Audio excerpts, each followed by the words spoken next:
Hey YouTube, welcome back to the Syrup Networks. So today we are gonna talk about OLGR, Ikka's upcoming album Only Love Gets Reply.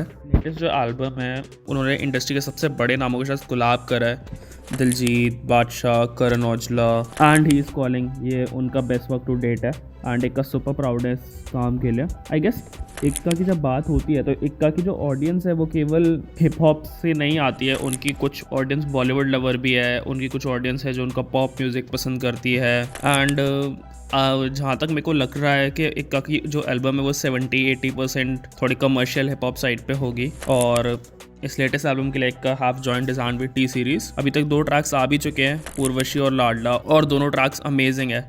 अगर आपको सुनने तो मैं link bio में डाल रहा हूँ, प्लीज़ जाके सुनो। उर्वशी में उन्होंने MC स्टैन के साथ बहुत ही प्यारा कोलैब करा है, it's like a good dance track. और उसके अलावा लाडला बहुत प्यारा गाना है और दोनों ही चार्ट टॉपिंग थे स्ट्रीमिंग प्लेटफॉर्म्स पर। तो अगर बात करते हैं एल्बम के नाम की, ओनली लव गेट्स रिप्लाई, काफ़ी यूनिक और इंटरेस्टिंग नाम है। तो इस पे इक्का का कहना है काफ़ी सालों से म्यूज़िक बना रहे हैं, उन्होंने आसपास बहुत सारा हेट और नेगेटिविटी देखा है सोशल मीडिया पे। लोग हमेशा गुस्सा रहते हैं, विशियस होते हैं, हेटफुल होते हैं, तो कभी कभी फ्रस्ट्रेटिंग हो जाता है एक आर्टिस्ट के लिए, बिकॉज वो ट्रोल हो रहे होते हैं जो काम उनको करना पसंद है उस चीज़ के लिए।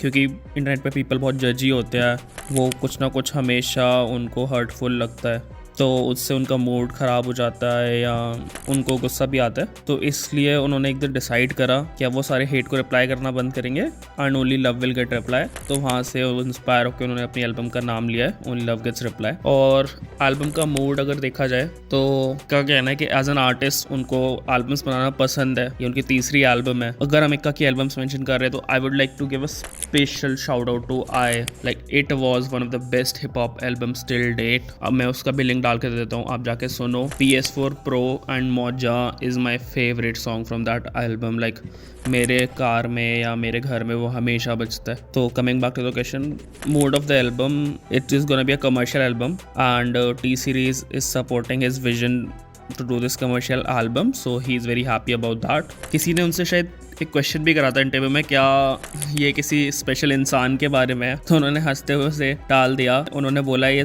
हर तरीके के और हर किसी के बारे में, ये दोस्तों के बारे में है, लवर्स के बारे में, फैमिली मेम्बर्स के बारे में, heartbreak kind of love के बारे में भी है। हिज थॉट इज के वो लोगों को बताएं कि लव को एक मौका दो और नर्चर करो, बिकॉज इस टाइम में जब हेटरेट बढ़ रही है हमारे चारों तरफ, only love should get a reply और बाकी सारी नेगेटिव मैसेजिंग को डिस्कार्ड कर देना चाहिए। सो इसमें उन्होंने कोलैब करा है दिलजीत दोसांझ के साथ, बादशाह के साथ। तो उस पर उन्होंने रिप्लाई करते हुए कहा है ये उनके हमेशा से आइडियल्स रहे हैं, वो उनकी बहुत रिस्पेक्ट करते हैं और उनको बहुत प्यार करते हैं। उनका म्यूजिक उन्हें हमेशा इंस्पायर करता है दिलजीत पाजी का। तो उन्होंने दिलजीत पाजी के लिए कुछ सॉन्ग्स भी लिखे हैं अगर आप लोगों को नहीं पता है तो। और उन्होंने ये भी बोला है कि दिलजीत पाजी ने उनकी बहुत हेल्प करी है काफ़ी मेलोडीज और कॉम्पोजिशन इम्प्रूव करने में। एज फॉर बादशाह के लिए भी उन्होंने यही बोला है कि वो उनके हमेशा से फ़ैन है एज एन आर्टिस्ट और एज अ ह्यूमन। उनको लगता है बादशाह, उनको क्या हमें भी पता है कि बादशाह बहुत फंटास्टिक इंडिविजुअल्स है।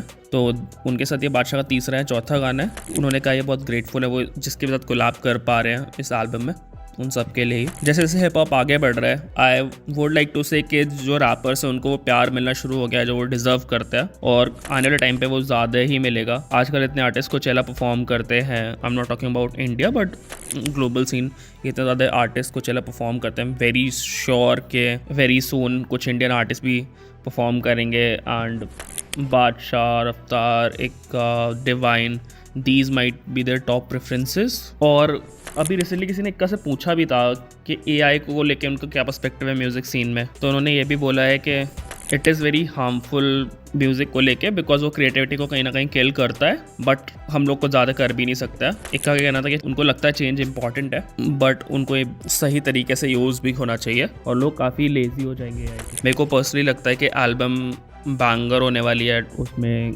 कुछ ना कुछ कमर्शियल तड़का है, तो आपको कुछ डांस क्लब टाइप ट्रैक्स मिल जाएंगे, एक दो आपको हार्ट ब्रेक ट्रैक्स मिल जाएंगे and I am very sure कि जो भी ट्रैक्स होंगे बिकॉज T Series के साथ कोलैब है तो they are gonna be chart toppers. तो let's just wait for 24 and find out कि क्या धमाका मचाया इक्का भाई ने, और इक्का भाई के लिए बहुत बहुत बहुत सारा प्यार।